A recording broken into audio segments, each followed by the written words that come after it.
మాతృదేవోభవ. క్రమశిక్షణ చాలా గొప్పది.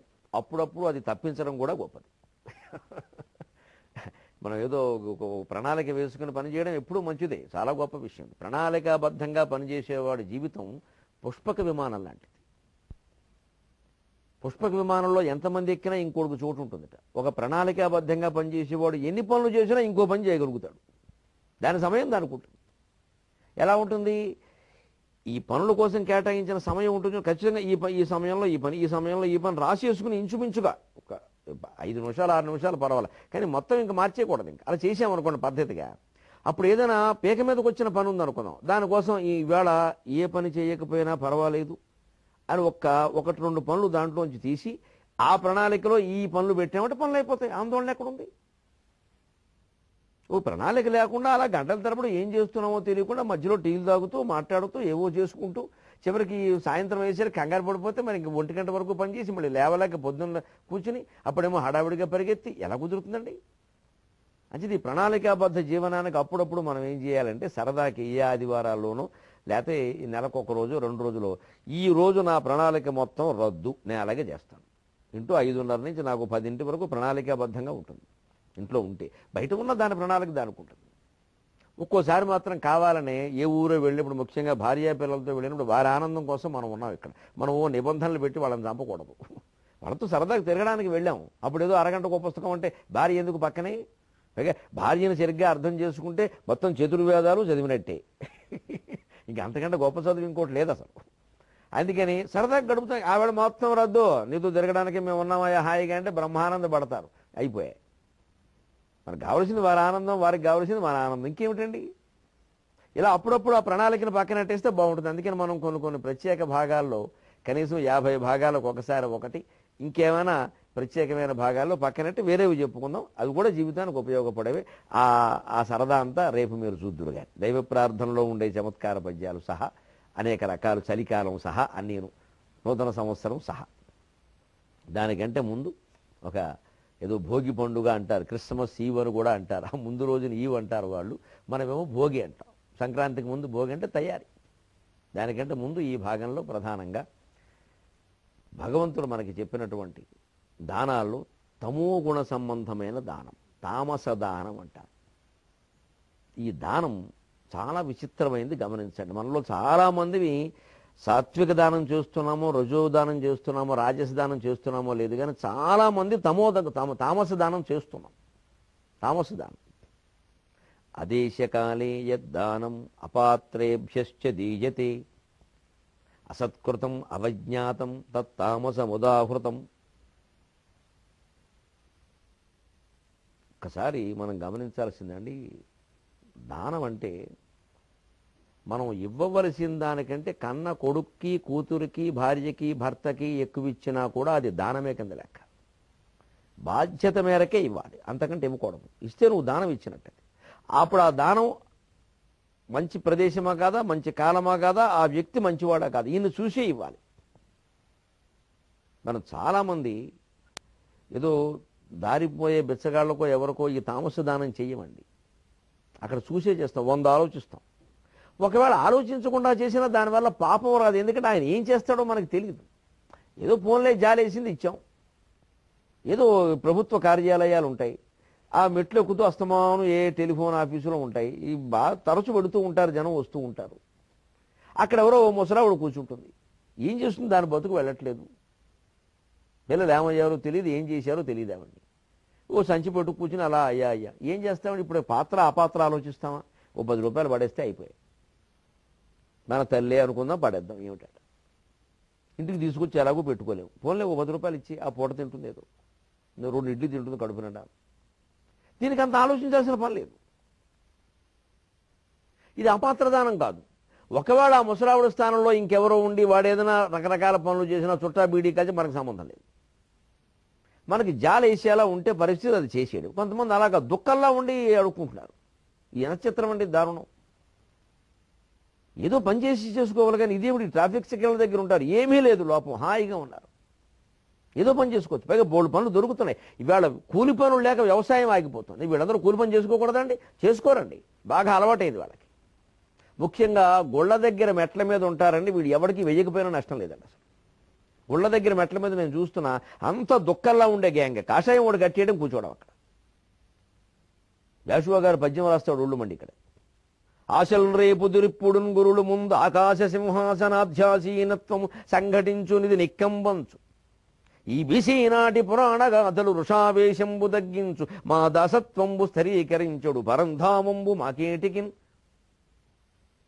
మునిపక్షి కుక్షి రక్షాపరులు అంటారు. పొట్టపోసుకోవడం కోసం కేవలం కాషాయం కట్టుకుని బైరాగుల్లాగా మొత్తం మెట్ల మీద కూర్చుంటున్నారే వరుసగా రోజు ఇదే పని. చెవులో దూది గులు కెలుక్కుంటాను. ఎందుకు వేయాలండి వాడికి రూపాయి అసలు? పైగా అక్కడ పెద్ద ముఠా, దాంట్లో గొడవలు చికాకులు ఎన్నుండరాయి. ఇంకా కాస్త పక్కకెడితే వాళ్ళందరూ బీడీలు దిగేవాళ్ళు. ఇది అపాత్ర దానం. అటువంటి సందర్భాల్లో తప్పితే బయట విషయాల్లో మనం అపాత్ర దానం అని ఆలోచించక్కల. మనకి జాలేస్తే ఇస్తాం, నిజంగా సందర్భం మంచిదనిపిస్తే ఇస్తాం, లేదు. పుణ్యక్షేత్రాలు ఇచ్చి తీరాలని ఏం లేదు. అపాత్ర దానం అయినప్పుడు పుణ్యక్షేత్రంలో చేస్తే మరింత పాపం వస్తుంది. ముఖ్యంగా అపాత్ర దానం మనం ఎక్కడ చేస్తున్నామంటే, నన్ను మన్నించండి ఈ మాట అంటున్నందుకు, మన ఇంట్లోనే చేస్తున్నాం. పిల్లలకి వారికి తల్లిదండ్రుల బాధ్యత ఎప్పుడు అన్నం పెట్టడం, బట్టలు కొనడం, చదువు చెప్పించడం, ఇంతవరకే బాధ్యత. రోటీ కపడా और మకాన్ హిందీలో చెప్పాలంటే, తిండి బట్ట వసతి తెలుగులో చెప్పాలంటే. ఇంతకు మించి పిల్లలకి మనం విలాసాలు సౌకర్యాలు సమకూరుస్తున్నామంటే అది అపాత్ర దానం. అదేశకాలే యద్దానం. దాని ప్రదేశము సరైంది కాదు. ఎందుకంటే ఇంట్లో వాళ్ళకి ఏ అవసరాలు అవసరం? చదువుకునే కుర్రాడికి ఓ లైట్ అవసరం, ఏసీ అవసరం లేదు. ఏసీ అవసరం పెట్టాం.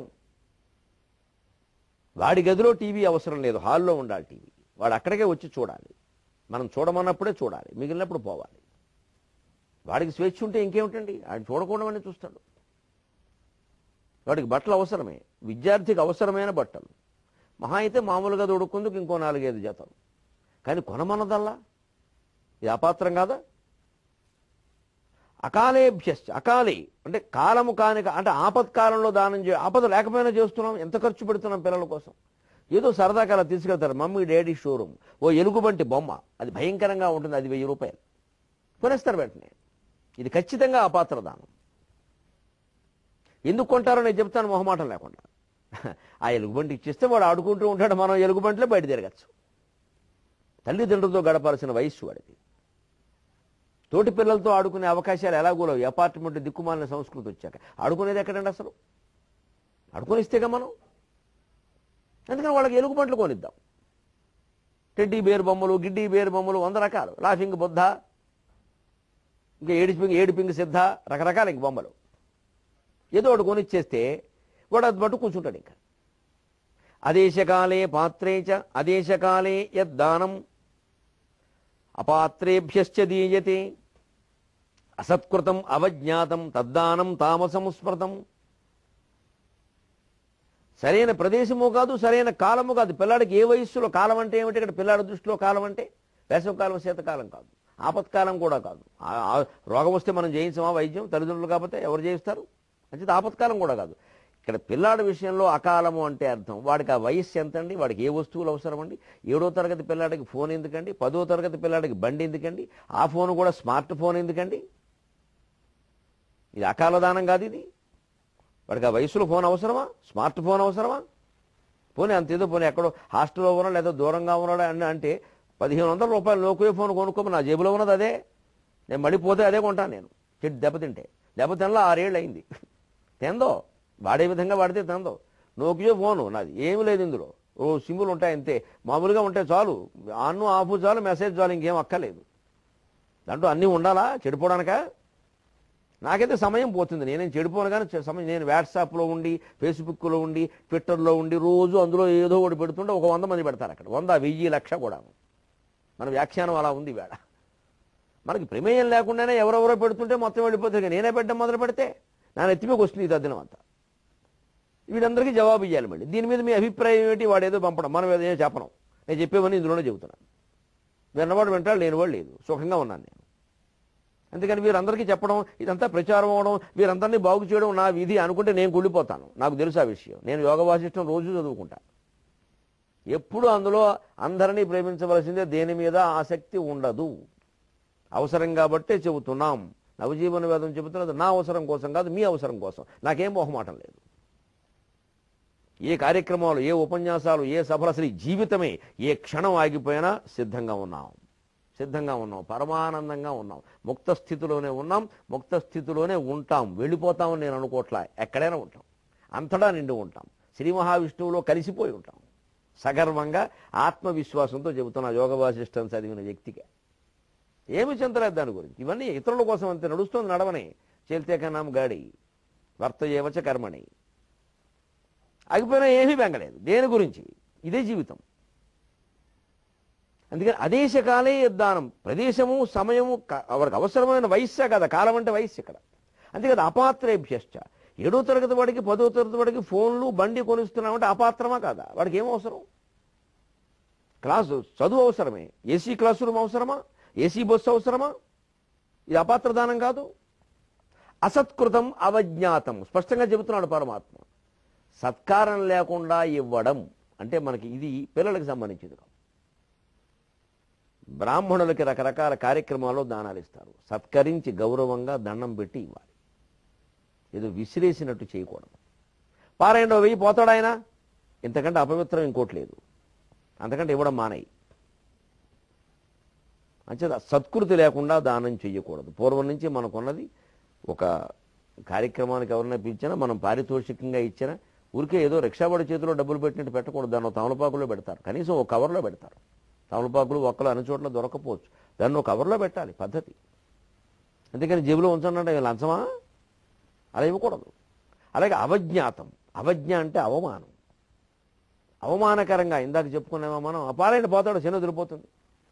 పిల్లలకి ఇచ్చినా సరే నిజంగా అది అవసరమైతే అవసరంగానే ఇవ్వండి. అవమానించేందుకు ఇవ్వాలి అంటాం మనం. ఒక్కోసారి ఈసారికి బారేయండి, గొడవ వదిలిపోతుంది. ఈసారికి బారేస్తే ఇంకా దుర్వ్యసనాలు ఎక్కువ అవుతాయి. ఇవ్వమని చెప్పడమే. ఏమీ కాదు, ఇవ్వమని ఒక్కసారి చెబితే తండ్రి మొండివాడుగా ఖచ్చితంగా గట్టిగా ఉంటే పిల్లలు దారికి వచ్చేస్తారండి. తండ్రి కూడా బలహీనుడవుతున్నాడు ఈ యుగంలో. తల్లి అయితే పర్వాలా, స్త్రీ హృదయం కొంచెం అర్థం చేసుకోవచ్చు. తండ్రి కూడా బలహీనుడవుతున్నాడు. అసలు కొంతమంది తండ్రులు తల్లి కంటే బలహీనం అవుతున్నారు. అది విచిత్రంగా ఉంది. రైల్లో పిల్లాన్ని పడుకోబెడతాడు తండ్రి బెర్త్ మీద. వాడికి 14 ఏళ్ళు. నాన్న ఇంకేమన్నా కావాలా? నాన్న నీ దుప్పటి నన్ను ఏమంటావా? వీడు తండ్రి కాదండి, వాడు బానిస కింద చూస్తాడు వీడిని. వాడు దుప్పటి వాడు వేసుకోలేడు. 14 ఏళ్ళు ఉన్నాయి వాడికి. వీడు వేస్తాట. ఈ సేవలు చేయకూడదు, వేసుకోమని చెప్పాలి. నువ్వు ఒకసారి చూపించు కావాలంటే. తండ్రికి పిల్లాడు చేయాల్సింది పోయి తండ్రి ఇంకా పిల్లాడికి చేయడం ఏం మమకారాలు తెలియట్లే. ఇవన్నీ చేయకూడదు. అలాగా ఈ పెద్దవాళ్ళ పట్ల చేయొచ్చు. మనం 70 ఏళ్ళ వాళ్ళు 80 ఏళ్ళ వాళ్ళు తల్లి వాళ్ళకి వేయండి. వీళ్ళు అప్పుడు వాళ్ళు చూస్తారు వాళ్ళ అమ్మా నాన్నకి ఎలా వేస్తున్నారు నాన్నగారు, కాబట్టి మనం కూడా ఈయనకి అలా చేయాలి అని వాళ్ళు అలవాటు చేసుకుంటారు. అందుకని వాడికి 15 ఏళ్ళు వచ్చినా మనం మాట నాన్న నిద్ర పడుతుందా అని మధ్యలో వచ్చి అడగడం దరిద్రపు లక్షణాలు ఇవన్నీ. వాడికి నిద్ర పడకపోతే నీకే. వాడు చక్కగా తండ్రిలో వెళ్ళగానే దుప్పటి ముసిగట్టి గర్ల్ ఫ్రెండ్కి మెసేజ్ పంపిస్తాడు. వాడు చాలా తెలివితేటలున్నాయి వాడికి. ఇవన్నీ పిల్లల విషయంలో చేసినా ఇతరుల విషయంలో చేసినా అవజ్ఞే, అసత్కృతమే, చేయవలసిన విధానం కాదు. చివరికి మళ్ళీ వాళ్ళు ఏదో ఎదురు తిరిగేసరికి ఎంత తాపత్రయపడిపోవడమో. వీడికి మా అబ్బాయిని దుప్పటి కూడా నేను మడత పెట్టుకున్నారు. గోమ్మే కొట్టి దుప్పటి మడతట్టమని చెప్పాలి ముందు పిల్లలు లేవగానే. పని మనుషుల చేత మడత పెట్టించకూడదు. ఉన్నా సరే, ఐశ్వర్యం ఉన్నా సరే. ఇంటి యజమానులు సహా ఎవరి దుప్పట్లు ఎవరి పక్క బట్టలు వారు మడతెట్టుకోవలసిందే. పని మనుషులు చేసే పని కాదు. డబ్బుంది కదా అని చేయించుకోకూడదండి. పిల్లలు అలవాటు పడిపోతారు. ఇంక ఏం చేయడు వాడు అసలు. ఇంకా చక్కగా లేచి అలా ఊరికే బ్రష్ కూడా ఎందుకు పెడతాడంటే లోపల టిఫిన్ కోసం, లేకపోతే అది కూడా పెట్టాడు. చేసే విధానం మడత పెట్టుకుని ఎందుకు వచ్చే బయటికి చాలా ఖచ్చితంగా ముందు తండ్రి ఉండాలి గట్టిగా. తల్లి ఉండడం కష్టం, ఉంటే మంచిది. తల్లి ప్రేమించాలి, తండ్రి బాధ్యత నేర్పాలి. ఇది ఖచ్చితంగా జరిగితే నవజీవనం వేదమే. కాస్త ఖచ్చితంగా ఉండడం చాలా మందికి తెలియట్లే. దానికి కారణం ఒకటే, పూర్వకాలం ఉండగలిగేవారు తల్లిదండ్రులు. ఎందుకంటే వాళ్ళు ఈ పిల్లలే శాశ్వతం అని అనుకోలేదు. పిల్లల నుంచి ఏం ఆశించలేదు. ఏదో కన్నావా మా పిల్లలకి అన్నాం కానీ వాడు తలరాతగా అన్నావా, ఎంత చక్కని సామెతో వేదం లాంటి మాట. తలరాతగా అన్నావా వాడు ఏదో అవుతాడు, మన బాధ్యత మనం చేస్తే. ఇలాగే ఉండేవారు. ఇప్పటికీ మీరు 70 ఏళ్ళు దాటిన వాళ్ళు మాటలు వినండి, అలాగే ఉంటాయి వేదవాక్యాలు అవి. అది లేదే వాళ్ళకి. మనమే కనాలి, మనం డాక్టర్ అవ్వాలి, అందులోనూ అమెరికాలో ఉండాలి, పల్లెటూళ్ళలో పని చేయొద్దు అని ముందే తండ్రి చెప్పడం వాడికి. ఇంకెక్కడి నుంచి ఉంటాయండి? ఇవన్నీ అపాత్ర దానాలే, అపాత్ర వ్యయాలే. దానం అంటే బయట వాళ్ళకి ఇచ్చేది అనుకోవద్దు. పెట్టవలసిన ఖర్చు పెట్టవలసిన వాడికి పెట్టవలసిన దానికంటే ఎక్కువ పెడుతున్నామంటే అది దానం ఇస్తున్నట్టే, అది అపాత్ర దానమే. అదేశకాలే యద్దానం అపాత్రేభ్యశ్చదీయతే అసత్కృతం అవజ్ఞాతం తద్దానం తామసముస్మృతం. ఇదంతా తామసమైన దానం. ఇది మొత్తం వ్యతిరేక ఫలితాలు ఇవ్వడమే కాదు, చాలా నష్టపోతాం దీనివల్ల. అండజవాహ నిన్ను హృదయంబున నమ్మిన వారి పాపముల్ కొండల వంటివైన వెసగూలి నశింపకయున్నే మోక్షలక్ వెసగూలి నశింపకయున్నే సంతతాఖండల వైభవోన్నతులు గల్గకమానునే మోక్షలక్ష్మి కైదండయు సంగకున్నెతుద దశరథి కరుణాపయోనిధి. అండజవాహ, చక్కని మాట అండి. కొండల్లాంటి పాపాలు కూడా కూలిపోతాయనే మాట ఆయనకి మనస్సులో ముందు తోచి, ఆ కొండల వంటి అని రెండో పాదం ముందు దోచింది. ఒక అవధానిగా, కవిగా, ఆశు కవిగా చెబుతున్నా.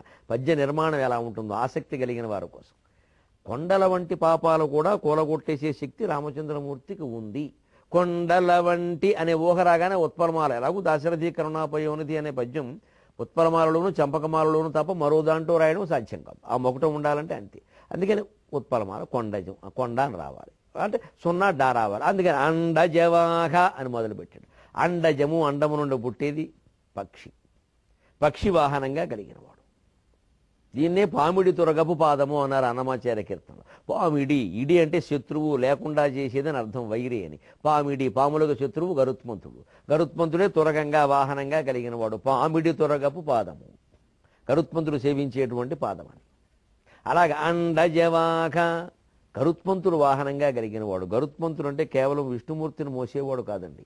ఎంత గొప్ప విషయం! గరుత్మంతుడి నుంచి ఆయన తమ్ముడైన అనూరుడి నుంచి కూడా, ఆయన అన్నగారైన అనూరుని విషయాల్లో గరుత్మంతుడు వ్యవహరించిన విధానం అండజవాహ. గరుత్మంతుడు ఎంత వినయ విధేయతలు కలిగిన వాడో, ఎంత ఆత్మవిశ్వాసమో అంత వినయ విధేయత. ఎక్కడ తెలుస్తుంది తెలుసా? అది పారిజాతాపహరణం కావ్యంలో శ్రీకృష్ణుడు సత్యభామ గరుత్మంతుడి మీద ఎక్కి స్వర్గానికి వెడతారు పారిజాతం తేవడం కోసం. వెడుతుంటే దారిలో సూర్యుడు రథం ఎదురైంది. విచిత్రమైనటువంటి భావన చూడండి. అసలు నందితెమ్మన పద్యం. సూర్యుడు రథం సారథి ఎవరండి? అనూరుడు. ఆయన కాళ్ళు లేవు, తొడలు లేవు, కాళ్ళు లేవు, ఊరికే అలా ఉంటాడు. బాగా ఇంక ఫిజికల్ హ్యాండీ, వికలాంగుల్లో అంత వికలాంగుడు లేడు. ఆయనకు సూర్యుడు రథంగా ఉద్యోగం ఇచ్చారు. అప్పట్లో వికలాంగులను అలా పోషించేవారు, ఆక్షేపించేవారు కాదు. ఆ కాళ్ళు లేని అన్నగారు ఎదురవుతూ ఉంటే నతిశేషవైనతేయుడు గతి భేదములోన అన్నగనుగొనినంతన్ నంది తెమ్మన పద్యం రాస్తాడు జాతి బాగుపడ్డం కోసం. తమ్ముళ్ళందరూ గుర్తుంచుకోవలసిన విషయం ఇది. నతిశేషవైనతేయుడు గతి భేదములోన అన్నగనుగొనినంతన్ గతిలోనన దీవించిన చతురతకున్ మెచ్చిరపుడు సత్యయు హరియున్. అతని చతురతకున్ మెచ్చిరపుడు సత్యయు హరియున్. కాళ్ళు లేని అన్నగారు సూర్యుడు రథం తోలుకుంటూ ఎదురుగా వస్తుంటే ఇంత వేగంతో శ్రీ మహావిష్ణువుని, ఆయన భార్యని, కృష్ణుణ్ణి, సత్యభామని ఎక్కించుకుని వెడుతున్న గరుత్మంతుడు నతిశేషవైనతేయుడు గతి భేదములోన, తానలా ఎగురుతూనే మళ్ళీ ఎగరడం మానేసినంటే కింద పడిపోతాడు, మరి ఇబ్బందులు అవన్నీ. అందుకని ఆ గతి భేదంలోనే అన్నకి ఎలా నమస్కరిస్తే ఆయన సంతోషిస్తాడో అలా పైకి ఎగురుతున్నవాడు ఒక్కసారిగా కిందికి వాలి అన్న రథం కింది నుంచి ఇలా ఎగిరేట. అది నమస్కారం అన్నగారికి. ఇది ప్రతి తమ్ముడు నేర్చుకోవాలి. అన్నగారు మనకంటే ఒక ఏడాది పెద్దవాడైన ఆయన కనపడితే ఆయనకి మనమే దండం పెట్టాలి, ఆయన మనకి పెట్టకూడదు. ఆయన గురించి మనం అవమానకరంగా మాట్లాడకూడదు. ఆయన ఏదైనా తప్పులు చేస్తుంటే ఆయన బాగానే ఉండి మనం మాట్లాడం, మా అన్నయ్య అండి నమస్కారం, అంతే. అలా గతిభేదంలో నమస్కారం చేసేట. అను కూడా విచిత్రంగా ఆయన కూడా గతిలోనే దీవించిన. మరి సూర్యుడు రథం ఆగడానికి వీల్లేదు, అంత ఆగనంత వేగంగా వెళ్ళిపోతూ కూడా తమ్ముడు బాగున్నావా అన్నట్టేలా. అదే అన్నదమ్ముల అనుబంధం పక్షుల్లో ఉంది. ఇది కాళ్ళు లేని అన్నగారిని గరుత్మంతుడు అంత గౌరవించాడు. అన్నీ ఉండి మన కోసం చేస్తున్న అన్నగారిని ఎంత గౌరవించాలో జాతి నేర్చుకున్నాడు గాక, ముఖ్యంగా యువతలు. ఈ చతురతకి సత్య కృష్ణుడు ఇద్దరూ మెచ్చుకున్నారు. అండజవాహ అంటే సందర్భం వచ్చింది కాబట్టి వినయ విధేయతలు నేర్పడం కోసం ఒక్క మాట చెప్పా. వేరే పద్యం మళ్ళీ ఆ కావ్యాలు ఎప్పుడు చెప్పుకుంటామండి. అండజవాహ నిన్ను హృదయంబున నమ్మిన వారి పాపముల్ కొండల వంటివైన వెసగూలి నశింపకయున్ని. రామచంద్రమూర్తి నిజంగా నిన్ను హృదయంలో నమ్ముకుంటే వాళ్ళ పాపాలన్నీ కొండల్లాంటి పాపాలైనా సరే ఉరికి పిండైపోతాయి. అంతేకాదు సంతతాఖండల వైభవోన్నతులు కల్గకమానునే. సంతత ఆఖండల వైభవ ఉన్నతులు. ఆఖండలుడు అంటే ఇంద్రుడు, వారికి దేవేంద్ర వైభవం కూడా పడుతుంది. దీనికి బొమ్మెర పోతన గారి కావ్యం భాగవతమే ఉదాహరణ. ఆయన రాజుకు అంకితం ఇచ్చాడు. సామాన్యంగా రాజులకు అంకితం ఇస్తే వాళ్ళ రాజ్యంలో కావ్యాలు ప్రచారం చేసేవారు, ప్రతులు తయారు చేయించి. మరి రాముడు రాజ్యం ఎంత, దానికి ఏమైనా సరిహద్దులు ఉన్నాయా? 3 లోకాలు ఆయనవే. అందుకే భాగవతం ఇవాళ 3 లోకాల్లో ప్రచారంలో ఉంది. రాముడు ఆయన రుణం తీర్చేసుకున్నాడు. అది సంతతాఖండల వైభవోన్నతులు కల్గకమానునే. తెలుగులో తెలుగు వాళ్ళకి ఏ కావ్యం రాదన్నా ఏ పద్యం రాదన్నా క్షమిస్తారేమో కానీ భాగవతంలో ఒక్క పద్యం కూడా రాదు అంటే వాడిని క్షమించాల్సిన పని లేదు, వాడికి అన్నం పెట్టకూడదు. భాగవత పద్యం రానివాడు ఉండకూడదు, అసలు ఉండేవారు కాదు పూర్వం. గేదె మీద ఎక్కి ఈత కొట్టేవాడు భాగవతం పద్యం. అలవైకుంఠపురంబులు అసలు కాదు, మా ఊళ్ళో చమత్కారం చూసేవాళ్ళు. గేదె ఎక్కడికి పోయిందిరా అంటే అలవైకుంఠపురంబులో నగరలో అనేవాడు. వైకుంఠానికి వెళ్ళింది గేదె, కనపట్లేదు గేదె ఎత్తకేను. అంత ప్రాచుర్యంలో రామచంద్రమూర్తిని నమ్ముకుంటే అంత వైభవం పడుతుంది. కష్టాలు రావడం ఏంటంటే తప్పుడు మాట. రామచంద్రుడు వైభవాన్ని ఇస్తాడు. ధర్మానికి కట్టుబడమని చెబుతున్నాను. ధర్మానికి కట్టుబడితే వైభవం వస్తుంది. రామచంద్రుడికి ఆ ధర్మకార్యాన్ని సమర్పణ చేస్తే మరింత వైభవం వస్తుంది. సంతతాఖండల వైభవోన్నతులు కల్గకమానునే. అంతేకాదుట మోక్షలక్ష్మి కైదండయ సంగకున్నెతుద. మరి జ్ఞానులు యోగులైన వాళ్ళు, కాస్త తత్వచింతన కలిగిన వాళ్ళు ఏం ఆలోచిస్తారండి? ఆ వైభవాలు ఇవన్నీ పట్టేసే స్వామి. సరే పాపాలు అవి ఉన్నాయని మేము అనుకోవడం లేదు, పాపం ఉండదని నాకైతే లేదు, పాపం ఉందని నేను అనుకోవడంలా. మరి నేను వైభవాలు కూడా అన్నీ అనుభవించేసాం. ఇప్పుడు మాకు కావాల్సింది జ్ఞానం, తద్వారా మోక్షం. అంతే కదా. మరి మాకు కావాల్సింది మాకు దొరుకుతుందా? మళ్ళీ మేము ఇలా జన్మలెత్తుతూ కూర్చోవలసిందేనా అంటే లేదయ్యా. మోక్షలక్ష్మి కైదండయో సంగకున్నెతుదా. మోక్షలక్ష్మి ఆవిడ ఒక స్త్రీ రూపాన్ని ధరించి అలా కిందకి వచ్చి కైదండ యశంగకుణ్ణి చక్కగా స్కూటర్ మీద కూర్చున్న మగవాడు చుట్టూ నడుం చుట్టూ ఆడ చేసినట్టుగా మోక్షలక్ష్మి మా నడుం చుట్టూ చేసి నేను నీతోనే ఉన్నాను రా, కొత్తగా రావడం ఏమిట్రా అంటుందండి. మా ఫ్రెండ్ని వేసుకుని మేము తిరుగుతాం హాయిగా.